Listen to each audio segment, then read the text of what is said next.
Hello, my name is Louis Scott. In today's video, we are going to do an unboxing of the Jarvis Magnetic Days training system and some of its accessories. In our previous unboxing video, we talked about the Jarvis Magnetic Days Smart Trainer and some of its unique characteristics, such as the wireless router as well as its rechargeable battery, both of which eliminate the need to use the item at home where you'd be dependent upon your home Wi-Fi as well as electrical connectivity. In today's video, we're going to go through the accessory pouch and we're going to talk about the hardware and software that's required to get you connected, get you pedaling, and get you off to a fast start. So as we begin to go through the accessory pouch, we're going to talk about the hardware connectors. And by hardware connectors, I mean the items that you're going to need to be able to safely and securely attach your bike to the Jarvis Smart Trainer, regardless of whether you're running traditional skewer system or you're running the more modern through axle system, be it 12 by 142 or 12 by 148 boost, both of which have the adapters provided for those configurations. Even if you have a unique or custom configuration required for your bike, the company has the ability to create whatever type of adapter you need to make sure that you can connect your bike to the Jarvis Smart Trainer. Now let's go through the items that are provided for you in the pouch and identify the items and talk about the proper installation method that's suitable to your needs. So I have laid out in front of me pretty much everything that comes included in the accessory pouch for you to be able to both install your bike to the Jarvis Magnetic Days Smart Trainer and to be able to connect to whichever method of software that you're going to use to be able to run the program, be it the app or your PC. So first we start with the AC adapter or the power cord. Make sure that you go through, you pick the adapter that's right or appropriate for the country or region that you reside in. Then we have these grayish adapters, what they call the bike locks, and the grayish ones, the dark grayish ones, kind of like a pewter color. These are for through axle system, and this one that I'm holding in my hand, this is for 12 by 142, and they also have 12 by 148 for bike boost. It also comes with a 12mm Allen wrench for removal and installation. And then we have the traditional skewer adapter or bike lock. More than likely this will come installed standard on your bike, and it also comes with its own axle system that runs through the middle of the Jarvis. And then for that we're going to use this 10mm Allen wrench for removal and installation. Then we have the USB cable connection in case you're going to run the Smart Trainer program on your PC. It also comes with an Ant Plus antenna. Then we have the heart rate monitor along with the adjustable strap, and I've got to say this is probably the most comfortable heart rate monitor strap that I've ever used. If you're like me and you've got that discomfort with feeling like it's constricting your breathing, this one doesn't do that, which is awesome for me because I'm not a fan of heart rate monitor straps that go across my chest. Then we have the cadence sensor along with the rubber band strap that's going to go around your chainstay for installation, meaning your non-drive side chainstay, and the magnet that gets attached to your non-drive side crank arm to be able to read the sensor.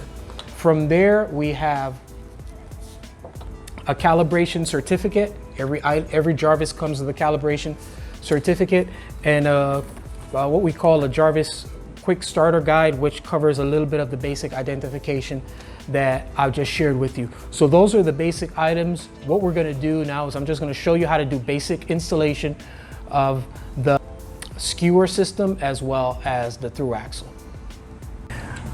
Now let's talk about the adapter system to properly attach your bike to the Jarvis Magnetic Days Smart Trainer. Chances are that your bike came configured from the factory with these silver end caps surrounding the axle. And these silver end caps are they're designed for traditional skewer system and they are removable. While I have it in this configuration, I'm going to show you how to attach the adapter axle so that you can properly attach a bike with a traditional skewer system. So we've got this axle system and the axle is threaded on one side. So we're going to install this through the drive side where the threads are exposed on the non-drive side, and we're simply gonna screw in this little lock. And once we get ready to attach our bike, our dropouts are gonna land right here in between these 2 points, and it'll land squarely on the axle.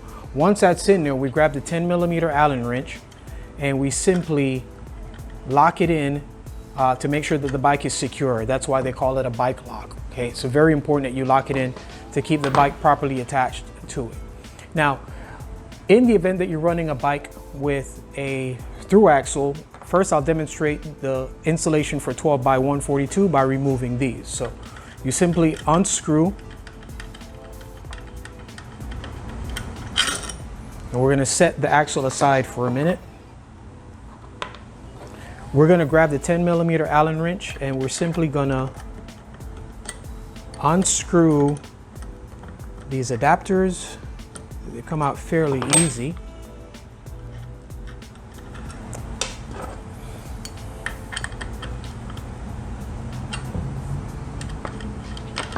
And what I do with mine is I take the non-drive side and the drive side and I simply screw them one into the other,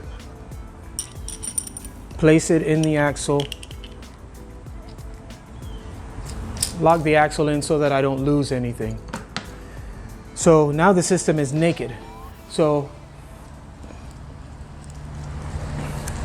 we've got the 2 adapters. The male threaded always goes in to the non-drive side, and we're going to screw that in. These gray, or what I call pewter, bike locks, and the female threaded goes in to the drive side. Once we've got those there, now we're going to grab the 12mm Allen wrench and we're simply going to cinch it down. We're not going to torque it down really tight, just simply cinch it down. Make sure that that's in there securely to comply with the tolerances of your 12x142 axle system. Your through axle bike will land right on the edge, right on the lip, and from there you take your through axle and secure the bike using the through axle as a bike lock to make sure that that's properly secured onto the system. Now, if you're running 12x148 or bike boost, you'd simply remove the adapter that's on the non-drive side.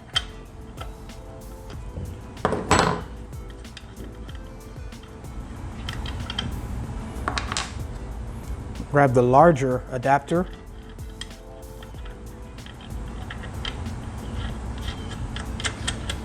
Screw it in just like before. Take the 12mm Allen wrench. Simply cinch it down. Now your bike boost is ready to go. And that's how we install, uninstall, or change the bike lock system depending on the axle system that you're running on your bike.